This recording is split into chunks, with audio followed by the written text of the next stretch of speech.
you everyone for coming, especially in summer. So yeah, this will be a little overview of the IRL trial, which is, as Divine said, a school-based randomized controlled trial investigating the effects of social media restrictions on the mental health of under 16s. And I'm Lila Goodwin, the trial coordinator for this trial based at Bradford Institute for Health Research. So a brief agenda will go through the background to the IRL trial, the key trial parameters, what the intervention looks like and the control, and then also look at the study design timeline and have some time for questions. So this is just, there's no results yet. The actual trial itself will be taking place in autumn of this year. So this is just kind of our plans. So firstly, the background to the trial. So research into social media is a big priority for young people. And as I'm sure many of you know, there's been a lot of observational research so far that has shown a correlation between social media use and mental health. But there haven't been any large-scale randomized controlled trials investigating social media limitations in healthy teenagers. And when we found this out, given kind of the connections that Born in Bradford has established with schools and young people over nearly 2 decades, we felt that Born in Bradford was a pretty perfect place to undertake a trial like this. And social media use is also a very high public and policy priority, and there's a lot of interest in this area. So this is a quote back from 2021 when we first started working with young people in Bradford with adolescents. And one of the top things we kept hearing was about social media. So one young person said, all we hear from parents and teachers is how bad social media is. What does the science say? And at that time in 2021, the science didn't say much. And so that was kind of why the IRL trial was born, to be able to answer this question for our young people. And it also is nice because it shows that like young people are interested in kind of like evidence-based kind of research and approaches. So far from the observational evidence, this is from a study by John Pickavants and colleagues here in Bradford. And it shows that on average, 12 to 15-year-olds in Bradford use social media for 3.5 hours a day, and a quarter use it for 5 hours a day. And also 3/4, 74% overall have a positive experience of social media. We also observed, using our definition of anxiety and depression, 11% of young people in Bradford have elevated symptoms of anxiety and depression, which in an average size 1,000 people secondary school is 110 young people with these elevated symptoms. And if we take this correlation between social media use and mental health to be causal, then if we manage to reduce young people in Bradford's time on social media to 2 hours a day, we would see a 17 case drop in young people with these elevated symptoms. So it kind of shows the extent to which there could be an effect. But of course, this is observational evidence that has a lot of problems with reverse causality, residual confounding, and also self-reported social media use. So this is why a trial is needed to be able to say whether this correlation is causal or not. So what does the kind of current landscape look like for social media use in terms of policy? So as I'm sure many of you are aware, Australia and Malaysia have banned social media use in under 16s. And this kind of social media ban has also been announced in many other countries, including Great Britain, as well as France, Greece, Portugal, and Indonesia. And several other countries globally are also discussing a social media ban for under 16. So it's quite a critical time, for this research in this space. So the key trial parameters. So our overall research question is what is the effect of social media restriction on young people's mental health. And our study design, it's a parallel arm cluster randomized trial with qualitative interviews for a subset of young people. And the cluster that we're randomizing to either have the intervention or control is school year groups. And this is so that we can also see kind of group level effects, because if we individually randomize young people and some in one friendship group have social media restrictions and some do not, it could create tension. There could be, FOMO, fear of missing out, and that in itself could cause anxiety. So that's why we're randomizing year groups. So all young people within a year group will have either the restriction or be in the control group. And the population is 12 to 15-year-olds. So that's academic years 8, 9, and 10 in Bradford and the surrounding area.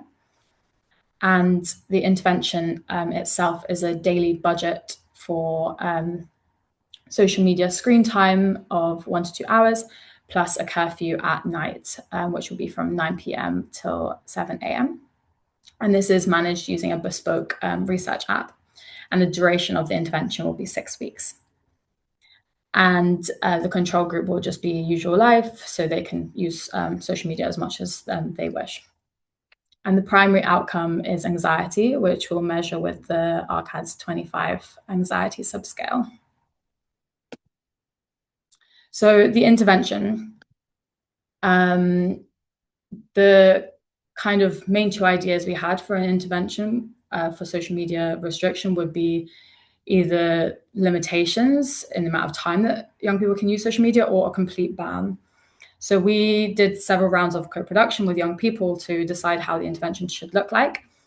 And when we discussed complete ban, young people were very much against this and felt that why should they all have to give up social media when only some are addicted? And that if they were told they couldn't use it at all, they'd just find a way around it. So since the kind of purpose of this is to kind of find some evidence on the potential link between social media use and mental health, we want young people to feel like they can stick to it, or at least try to stick to it. So complete ban was out of the question. Restrictions, when we discussed this, young people felt that this seemed reasonable because it only limits those that are already using it too much, and they can still kind of do critical things like communicate with each other without scrolling endlessly. And then, so that was what we went with. We went with a restriction. And then we also discussed different kind of engagement features and educational guidance. So for engagement features, this was something that young people felt very positively about. So kind of things like streaks and kind of motivational messages and that kind of thing to keep them engaged. And then for educational guidance, we were looking at as another kind of intervention alongside that, but young people felt that that's not going to help, that the only people that will listen to educational guidance are those that are okay. So we, on that basis, we decided against that. So as I briefly mentioned, so what we decided in the end is the intervention would be a restriction, and it would be for 1/2 hours. We're currently just finishing up our feasibility testing that will be that is testing both of those to decide which one to go with. And the nighttime curfew will be from 9 p.m. till 7 a.m. This is also something that when we discussed with young people, they felt this was important because they felt that's a time that they often end up scrolling a lot is at night. The apps that will be included in the restriction are TikTok, YouTube, Instagram, Snapchat, X, Twitch, Threads, Kik, Reddit, and Facebook. And this is based off of the list that was banned in Australia, and that would be banned in the UK. And we'll also be including several engagement features, including a score, streaks, like a leaderboard, and motivational messaging. We're still ironing out which of those will be included based on the feasibility testing. And the way that this restriction will be implemented is through a bespoke research app that will restrict their social media. And that app will also record app usage. So we'll know when young people go on TikTok, say, and when they go off. So we can calculate how long they spent on each app. So this is kind of an example of how the app will look when young people open it. So they might have a streak, like how many days in a row they have stuck to the restrictions, how many days they stuck to the limit, and how many nights they stuck to the nighttime curfew, as well as some sort of motivational messages. But as I mentioned, the kind of exact way that this will look is still being ironed out. And then once they have used their limit, or it's nighttime, when they go into any of the social media apps that were on the list, they will get a screen that pops up something like this. And they won't be able to use it anymore. There will be a way that they can, it has to be ethical, so there will be a way that they will be able to override the restrictions, so they can go into the research app and override it, and they have to do some twisting their phone and waiting for a few seconds, and each time they'll get some motivational messages to try and make them to not want to do it, not want to override it. But of course, we expect that there will be some that will. But even if they override, the third-party app will still continue to monitor, not monitor, but will still tell us when they went on the app and when they went off. So we'll know how long they spent on it. And then the control group, so they will also download this third-party app, but in the control group, and link the same list of social media apps to it. But in the control group, there will be no budget for social media. They can use it as much as they want, and no nighttime curfew, and no engagement features. But in the same way as in the intervention group, we'll know when young people went on any of the linked social media apps and when they went off. So the study design. So currently we're just at the end of the recruitment phase. So we will be working with 10 to 12 secondary schools in Bradford and the surrounding area. And as I mentioned, it'll be years 8, 9, and 10, and around 4,000 participants in total. And we've got a dual consent model because they are under 16. So we will seek opt-out or receive opt-out consent from parents that don't want their child to take part. And then also on the day when we go into schools, we will the participants themselves will opt in on the day.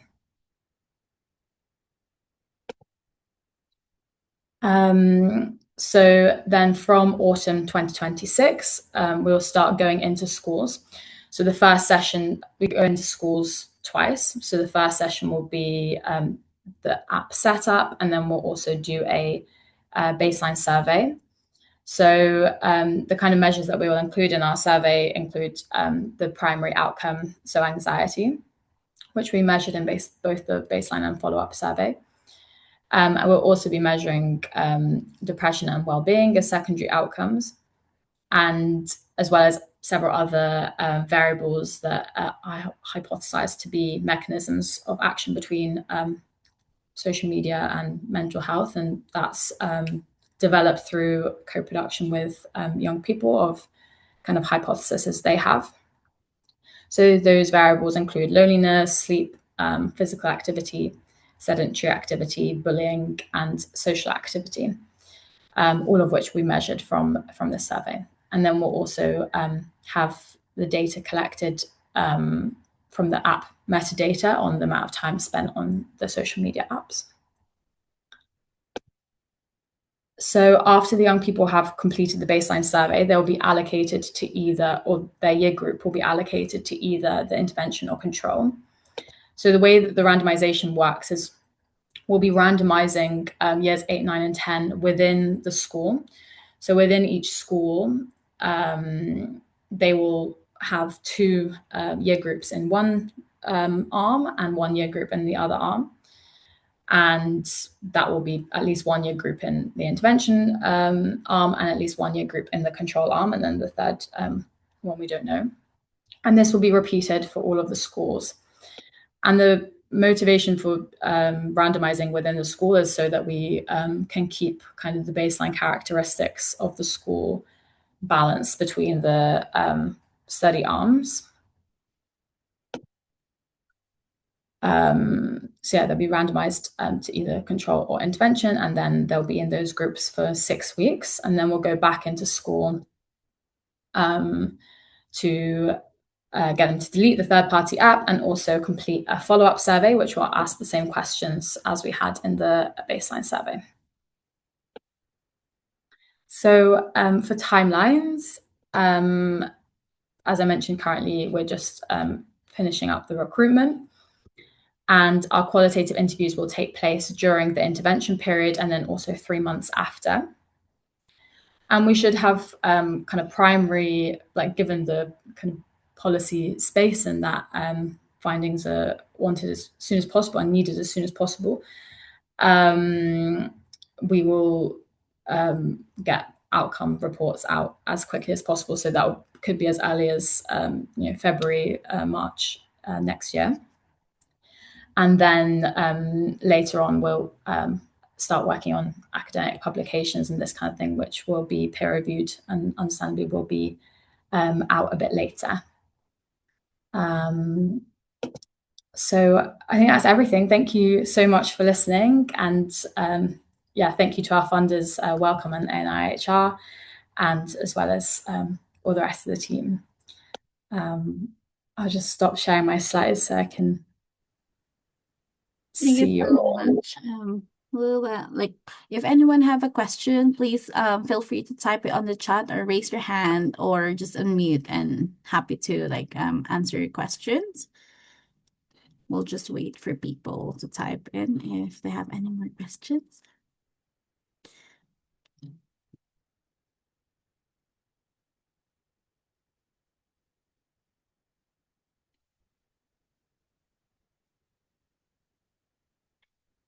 While people waiting for gathering their thoughts, I've got a question as a perspective of a mom, because I've got a child in secondary. So I want to ask, from practical standpoint, what has been the most surprising reaction from schools or families so far as you prepared for this trial to start?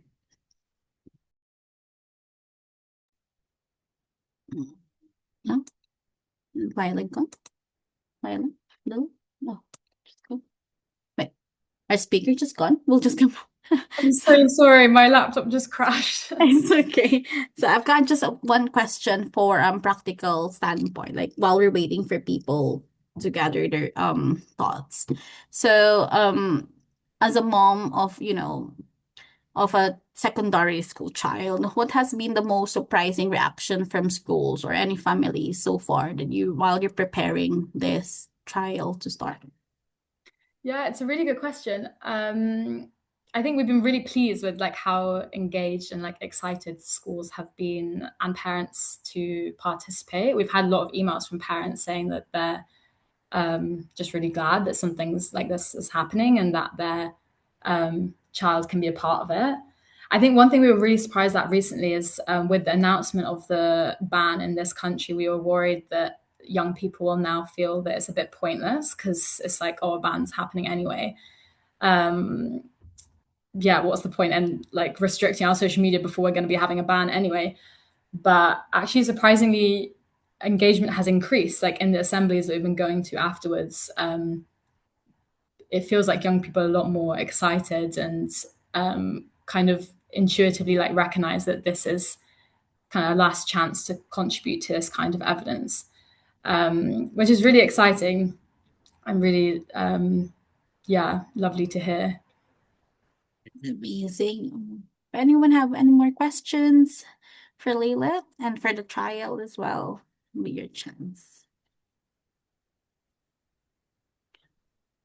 You can unmute yourself or add it on the chat if you want, or raise your hand. Sorry. Hello. Yeah, no.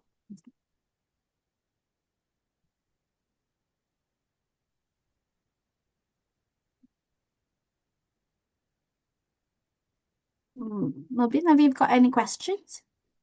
think you're Sorry, can you hear me? yes, we can hear you. Can you hear me? Yes. So I want to ask about this important research just focus on anxiety or even different type of mental disorder like depression or I don't know suicide ideation and etc. Can you Yeah. explain about this? And even I'm sorry. Thank you for your great and inspiring lecture. Thank you. Oh, thank you so much. Thank you for your question. Yeah, it's a really good question.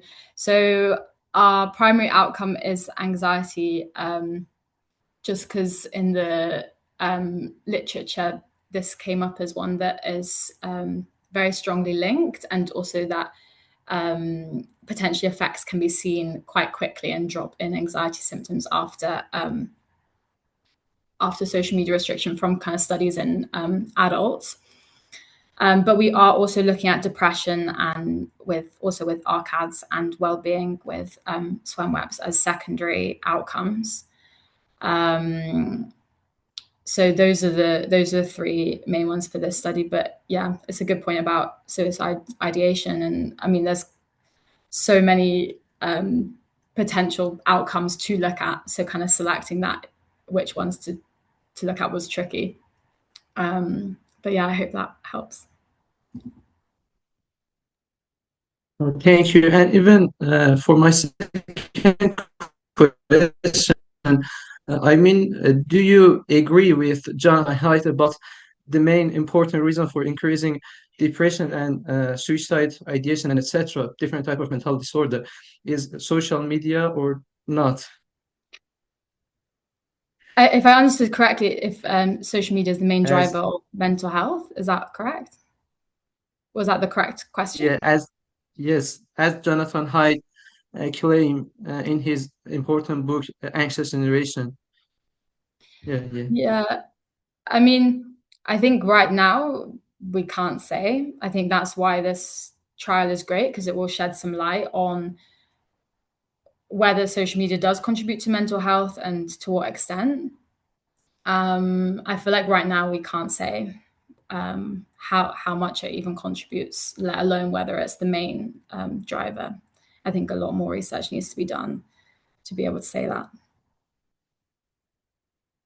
Thank you. Thank you for your Thanks. response. You're moving. So anyone still have any questions?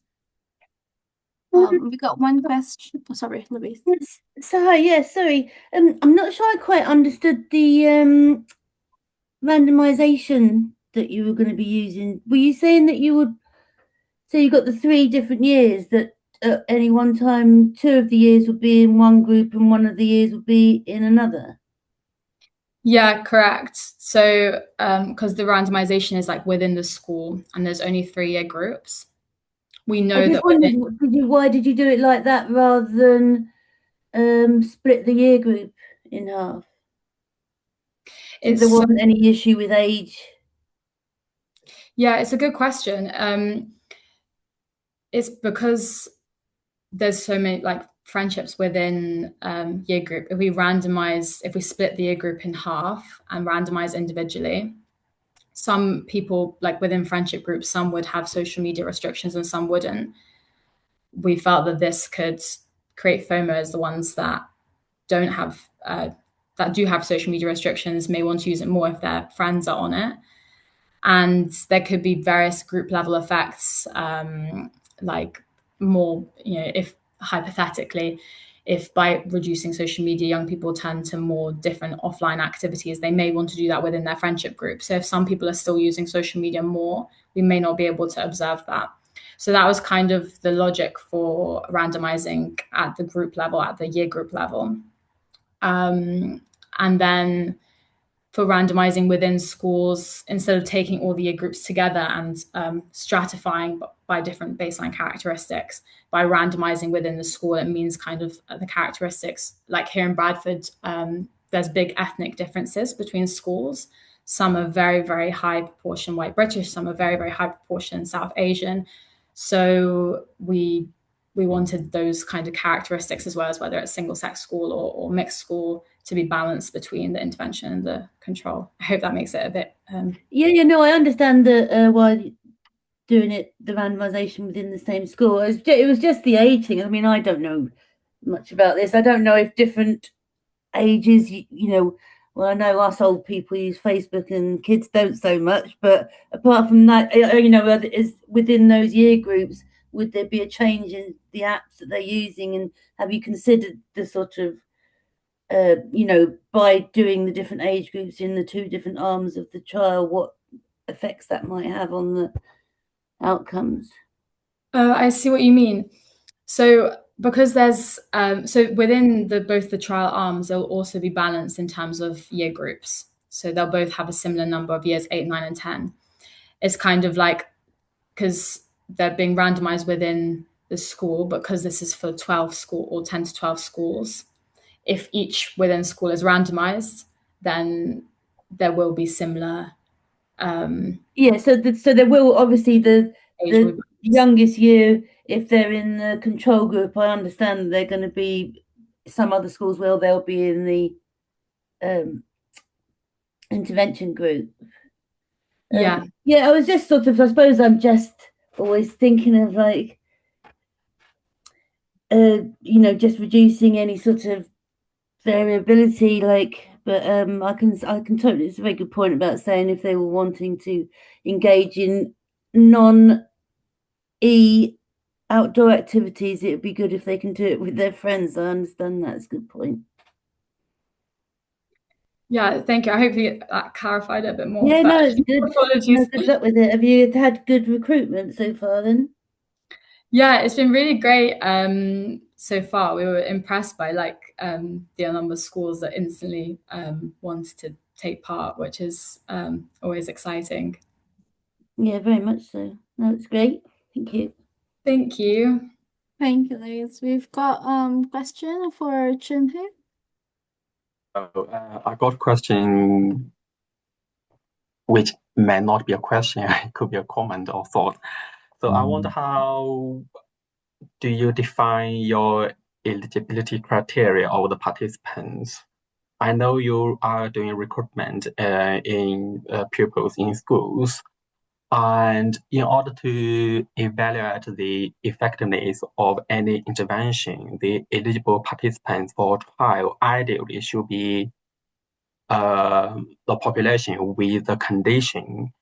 In your case, it will be the pupils who use social medias. Because you are recruiting all students from the same years. I wonder, are they all use social medias or not? What if half of them don't use social media?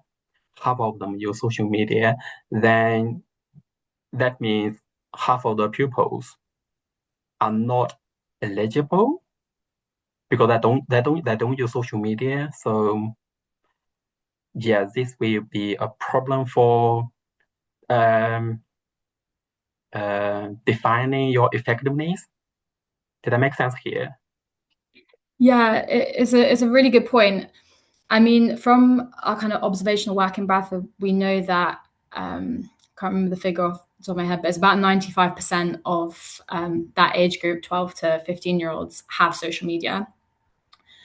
So it's quite a high proportion, and also from our feasibility work, also almost all own a phone. So there is a small proportion that do, and it also varies between school, but in so far we haven't found it drop like below 90%. So there will be a small proportion that don't have a phone or don't have social media. But because it is such a small proportion, we will still be including them in the trial, because we hypothesize there may be group level effects. If their friends are off social media, we don't know that if this could have an effect of bullying or something like this. So to keep them, also because they will be sat there in the same room, so we don't want to exclude them. So they will also be included. But yeah, we hypothesize that it's quite a small portion. This is kind of backed up by the evidence in Bradford. So yeah, I hope that clarifies it a bit. It indeed clarify this. I just thinking, if some of the students don't use social media at all, then by introducing the social media to them, that means harm, They, potential harm for them because we are introducing the source of anxiety to them, isn't it? No, like the young people that don't have social media, they just won't like download the app. They will Okay. still, if they have a phone and they don't have social media, if they have a smartphone and don't have social media, basically they download this third-party app, but they link the third-party app to all the social media apps that they have. If they don't have any social media apps, then they don't have anything to link it to, so they won't be downloading the social media. There's nothing like that. And then the same if they don't own a phone, they don't own the phone. They don't download this third-party app. Those young people that don't have social media or don't have a phone, they will just answer the baseline and follow-up questionnaires. But obviously they wouldn't have a restriction because they don't use it anyway.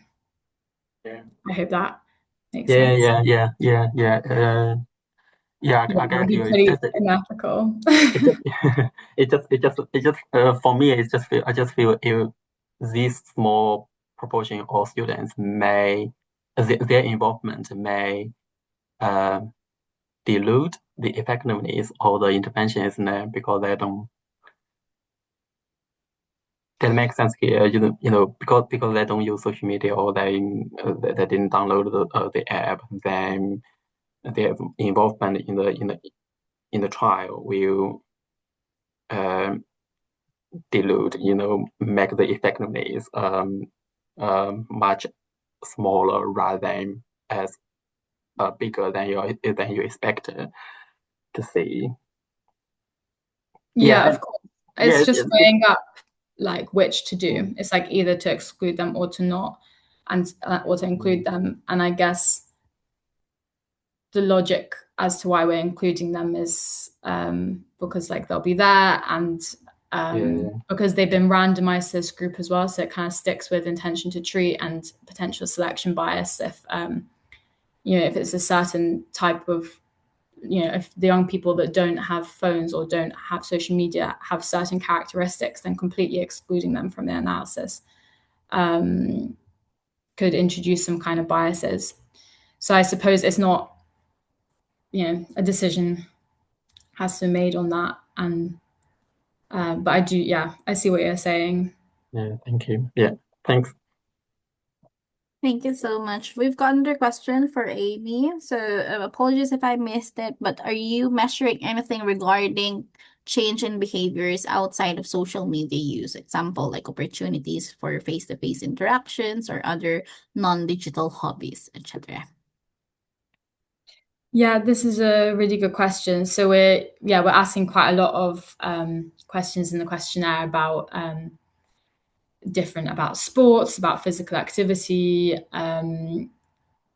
about even like time they spend hanging out with friends, time they spend hanging out with their family, as well as other offline hobbies like doing like arts and crafts or reading or that kind of thing, as well as other online activities outside of social media. So like playing video games or watching TV, or that kind of thing. So we've got a range of hobbies and activities that we're looking at.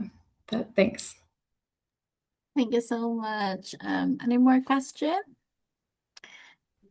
Well,